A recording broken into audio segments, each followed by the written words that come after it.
રાજગૃહ સર્વજ્ઞાતિ સેવા શક્તિ ટ્રસ્ટના માધ્યમથી રાજ્યના નાણાપ્રધાન તેમજ મુખ્યમંત્રી અને વિછિયા તાલુકાની 3 બેંકને પત્ર લખવામાં આવ્યો કે વિશ્વ આખામાં હાલ ડિજિટલ યુગ હોય,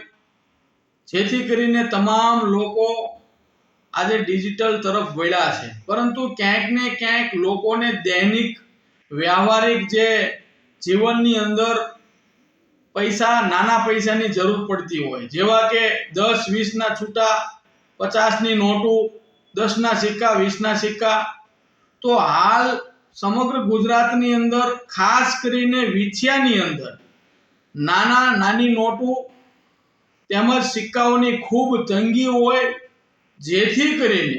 લોકોને સામાન્ય પ્રજાને કોઈ પણ વસ્તુ ખરીદી કરવામાં ડિજિટલ પેમેન્ટ થઈ શકે નહીં.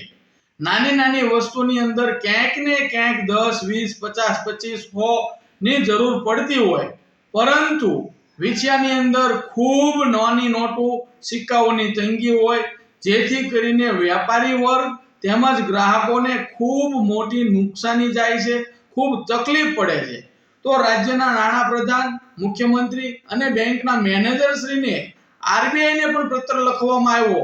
કે યુદ્ધના ધોરણે તમામ બ્રાન્ચની અંદર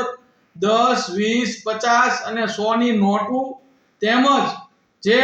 સિક્કા છે 5 ના, 10 ના, 50 ના, એ સિક્કા પણ યુદ્ધના ધોરણે તમામ બેંકોને પૂરતા પ્રમાણમાં આપવામાં આવે, જેથી કરીને વેપારી વર્ગ હોય કે પછી ગ્રાહકોને ખરીદી કરવામાં કોઈ તકલીફ ન પડે અને સામાન્ય પ્રજા હેરાન ન થાય.